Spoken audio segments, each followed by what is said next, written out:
இனிய காலை வணக்கம் நண்பர்களே. இது நேத்திக்கான வீடியோ. ஆயுத பூஜை என்னென்ன நடந்துச்சு, எப்படி எப்படி நடந்துச்சுங்கிறது தான் இந்த விலாகில் நம்ம பார்க்க போகிறோம். வாங்க வீடியோக்குள்ளார போகலாம். வழக்கம் போல் பார்த்தீங்கன்னா காலைல எழுந்திரிச்சு காக்காய்ங்களுக்கெல்லாம் பிஸ்கெட் போட்டிருந்தாங்க. இந்த பூஜை சாமானெல்லாம் மஞ்சள் எலுமிச்சம்பழம் புளியெல்லாம் போட்டு கழுவுனா இந்த மாதிரி பல ஆயிடும் வீட்டில் சொன்னாங்க. உண்மையா இல்லையா நீங்கள் சொல்லுங்கள். அப்புறம் பார்த்தீங்கன்னா பழக்காரர் வந்தார். அவர்கிட்ட பார்த்தீங்கன்னா சாமி கும்பிட்றதுக்கு வேணும் எல்லா பழத்தையும் வாங்கிட்டோம். இருக்கிறது இந்த வண்டியை கழுவுறது பெரிய டாஸ்க்கு. சித்தப்பா அதை முடிச்சிட்டாரு. இங்கே பாருங்கள், பொட்டாசி மாதமாக எவ்வளோ ஜாலியாக சுற்றிட்டு இருக்குங்க. பொட்டாசி முடிட்டு எல்லாத்தையும் ரோஸ்ட் பண்ணிடுவோம். புது உறவு ஒரு குட்டி நாய் நம்ம வீட்டுக்கு வந்திருக்கு. அதுக்கப்புறம் பார்த்தீங்கன்னா பிக்கப்பை வாஷ் பண்ணியாச்சு. நெக்ஸ்ட்டு ஸ்கார்பியோ வாஷ் பண்ணியாச்சு. இதுங்களுக்கெல்லாம் சேர்த்து குட்டி பாலம் மரத்தை போய் வெட்டிட்டு வந்தியாச்சு.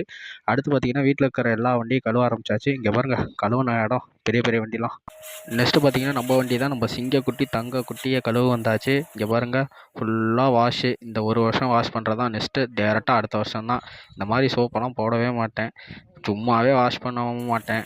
பார்த்தீங்கன்னா மழையில் அதுவாக வாஷ் ஆகிறதான் உண்டு. அதுக்கு மேலே வாஷ் ஆகலைன்னா ஒன்றும் பண்ண மாட்டேன். சும்மா துணியை மட்டும் எடுத்து உடச்சிருவேன். ஸோ இப்போயே நல்லா க்ளீன் பண்ணி வச்சுக்க வேண்டியதான். நெக்ஸ்ட்டு பார்த்தீங்கன்னா பொட்டலகாரம் அதெல்லாம் பார்த்தீங்கன்னா சும்மா பலன்னு போட்டு வண்டியை சும்மா ரெடி பண்ணல, அங்கங்கே மட்டும் வச்சேன். ஏன்னா அடுத்த நாள் ஆஃபீஸ் போகும்போது எல்லா இடத்துலையும் போட எக்ஸ்பீரியன்ஸ் பண்ணியிருக்கீங்களா இல்லைங்களா? அது பாருங்கள், எல்லா வண்டியும் ஒரு வழியாக வரிசையாக நிப்பாட்டியாச்சு.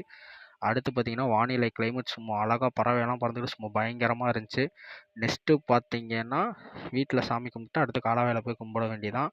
ஸோ எல்லாம் ரெடி பண்ணி வச்சாச்சு. வீட்டில் வந்து சாமியும் கும்பிட்டாச்சு. நெக்ஸ்ட்டு பார்த்தீங்கன்னா கலாவைக்கு போய் நம்ம கும்பிட ஆரம்பித்தோம். அங்கே ஃபுல்லாக கும்பிட்டுக்கிட்டே இருந்தோம். அதுக்குள்ளே இருட்டே கட்டிடுச்சு. ஸோ வண்டி வெளிச்சத்தில் தான் எல்லா வண்டியும் நம்ம வந்து பார்த்திங்கன்னா சாமி கும்பிட்டுட்ருந்தோம். இதுதான் அதுக்கான வியூ. பார்த்துக்கோங்க, ஒவ்வொரு வண்டிக்கும் இலை வச்சு கும்பிடணும்.